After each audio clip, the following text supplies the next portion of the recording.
સ્વાધ્યાય 14.1 નીચેના વિધાન પૂર્ણ કરો. એટલે આપણે પહેલા ખાલી જગ્યા છે એ પૂર્ણ કરવાની છે. તો પ્રશ્ન નંબર 1 આપ્યો છે તમને. એની અંદર તમને એવું કહેવામાં આવ્યું છે કે ઘટના ઈ ની સંભાવના અને ઘટના ઈ નહીં ની સંભાવના બેનો સરવાળો બરાબર ખાલી જગ્યા. તો ઘટના નહીં ને ઘટના છે એટલે કે ઘટના અને પૂરક ઘટનાનો સરવાળો હંમેશા કેટલો થાય? 1. એટલે ઉદ્ભવી ન શકે તેવી ઘટનાની સંભાવના કેવી હોય? 0. અને આગવી ઘટનાને કઈ ઘટના કહેવામાં આવે? અશક્ય ઘટના કહેવામાં આવે છે. ચોક્કસપણે ઉદ્ભવતી ઘટનાની સંભાવના, તો ચોક્કસપણે ઉદ્ભવતી હોય અને કેટલા એની સંભાવના કેટલી હોય? 1 હોય. અને આને ચોક્કસ ઘટના કહેવામાં આવે છે. ત્યારબાદ પ્રયોગની તમામ મૂળભૂત પ્રાથમિક ઘટનાઓની સંભાવનાનો સરવાળો તો હંમેશા કેટલો થશે? 1. ત્યાર પછી ઘટનાની સંભાવના ખાલી જગ્યાથી મોટી, એ તો શીખી ગયા, 0 થી મોટી અથવા તેના જેટલી અને 1 થી નાની અથવા તેના જેટલી હોય છે. એટલે પહેલામાં જવાબ આવશે 1. 0 અશક્ય ઘટના, ઉદ્ભવે તો શક્ય ઘટના છે, ચોક્કસપણે હોય તો એને ચોક્કસ ઘટના કહેવાય. પ્રાથમિક ઘટનાનો સરવાળો 1, 0 થી મોટી અને 1 થી નાની અથવા એના જેટલી હોય છે. એટલે પ્રશ્ન નંબર 2 જોઈએ આપણે. પ્રશ્ન નંબર 2 ની અંદર આપણને કહે છે નીચે આપેલ કયા પ્રયોગના પરિણામો પૈકી સમસંભાવી છે? સમજાવો. પ્રયોગ નંબર 1. ડ્રાઈવર કાર ચાલુ કરવાનો પ્રયત્ન કરે, પરિણામ કાર ચાલુ થાય છે અથવા ચાલુ થતી નથી. તો આ સમસંભાવી નથી. કેમ? તો કાર ચાલુ કે બંધ થવી એ કારની બેટરી પર પણ આધાર રાખે,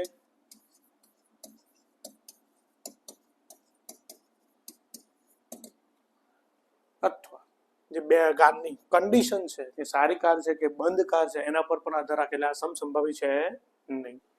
પ્રયોગ નંબર 2.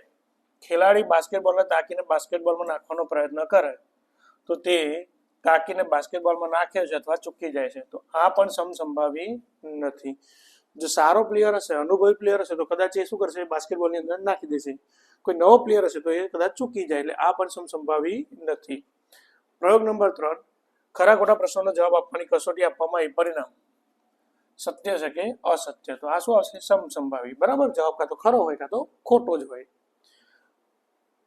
પ્રયોગ બાળક જન્મ્યું, પરિણામ બાબો છે કે બેબી છે. તો આ શું આવશે? સમસંભાવી. કાં તો બાબો હોઈ શકે કાં તો બેબી હોઈ શકે. એટલે એ શું હોઈ શકે? સમસંભાવી આવે છે. એટલે આગળ જોઈએ.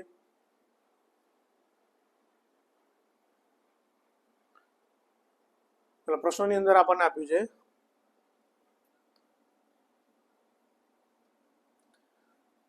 શા માટે ફૂટબોલની રમતની શરૂઆત કઈ ટુકડીને બોલ મળવો જોઈએ તે નક્કી કરવા સિક્કાનો ઉછાળવો નિષ્પક્ષ ક્રિયા એવું વિચારે. તો ટોસ કરવામાં આવે ત્યારે સિક્કાને ઉછાળવામાં આવે. કેમ? કારણ કે સિક્કાને ઉછાળશો તો શું મળશે? છાપ અથવા કાંટો મળે. છાપ અથવા કાંટો મળે તો એ જે પરિણામ છે કેવું મળે છે આપણને? સમસંભાવી. અને સમસંભાવી પરિણામ મળતું હોવાથી એ ક્રિયાને કઈ ક્રિયા કહી શકીએ આપણે? નિષ્પક્ષ ક્રિયા છે એવું કહી શકીએ છે. ત્યારબાદ ચોથો પ્રશ્ન. નીચેનામાંથી કયા વિકલ્પ ઘટનાની સંભાવના ન હોઈ શકે? તો યાદ રાખવાનું કે સંભાવના કેટલી હોય? 0 કે તેથી વધુ અને 1 કે તેથી ઓછી. તો ઋણ હોઈ શકે નહીં. તો તમારે અહીં આગળ ઓપ્શન બી -1.5 છે, ઋણમાં આપેલા છે. બરાબર. માઇનસ એટલે કે ઋણમાં કિંમત છે એટલે જવાબ આવશે બી ઓપ્શન -1.5. તો ત્યાર પછી આગળ વધીએ. 5મો દાખલો. જો પી ઓફ ઈ બરાબર 0.05 હોય તો ઈ નહીં ની સંભાવના શું છે? હવે આપણે શીખી ગયા કે ઘટના અને પૂરક ઘટનાનો સરવાળો કેટલો થાય? 1. પૂરક ઘટના એટલે ઘટના નહીં. તો ઘટના લખીએ પી ઓફ ઈ, પૂરક ઘટનાને લખીશું પી ઓફ ઈ બાર એટલે કે ઈ નહીં બરાબર કેટલા? 1. હવે પી ઓફ ઈ ની કિંમત તમને આપી છે 0.05. પી ઓફ ઈ બાર તમારે શું કરવાના? શોધવાના છે. બરાબર 1.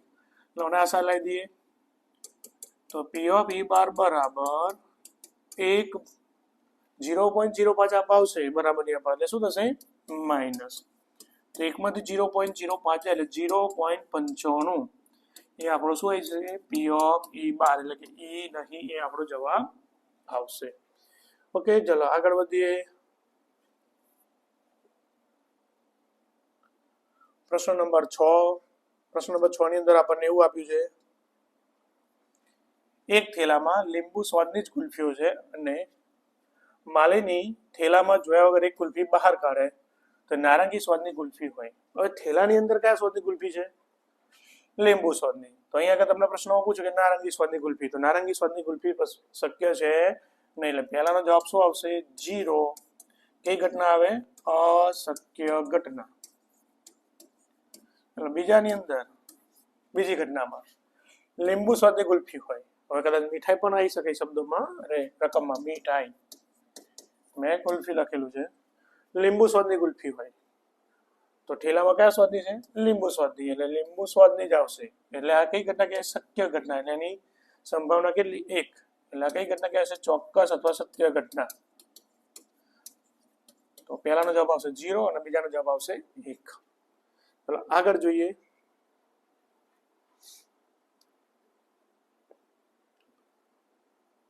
પ્રશ્ન નંબર 7. આપેલ છે કે 3 વિદ્યાર્થીઓના સમૂહમાં 2 વિદ્યાર્થીઓના જન્મદિવસ સમાન ન હોય તેની સંભાવના 0.992 છે. 2 વિદ્યાર્થીઓનો જન્મદિવસ સમાન હોય તેની સંભાવના કેટલી? આ રીતનો પ્રશ્ન છે. તો જન્મદિવસ સમાન ન હોય તો આપણે એને શું લઈ લઈએ? ઘટના લઈ લઈએ. તો ધારો કે જન્મદિવસ સમાન ન હોય,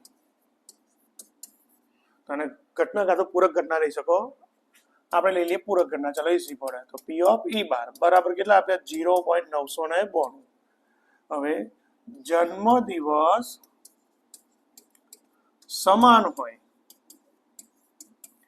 તેને લઈ લઈશું પી ઓફ ઈ, જે આપણે શોધવાના છે. હવે એક શું આવ્યું? ઘટના. બીજી શું આવી? પૂરક ઘટના. તો ઘટના અને પૂરક ઘટનાનો સરવાળો કેટલો? 1. એટલે કે P of E plus P of E બાર બરાબર કેટલા? 1. થઈ ગયું. કિંમત મૂકી દઈએ. પી ઓફ ઈ તમારે શું કરવાના? શોધવાના. પી ઓફ ઈ બાર આપેલા છે તમને 0.992 બરાબર 1. તો માટે પી ઓફ ઈ બરાબર આ 1 એ નહીં અને બરાબરની આ સાઈડ લઈ જાઓ તો શું થશે? માઇનસ. તો એકમાંથી 0.992 જાય એટલે જવાબ શું આવશે? 0.08. તો જન્મદિવસ સમાન હોય એની સંભાવના કેટલી આવશે? 0.00. 2 વખત 0 અને 8. આ આપણો જવાબ. ચાલો આગળ વધીએ.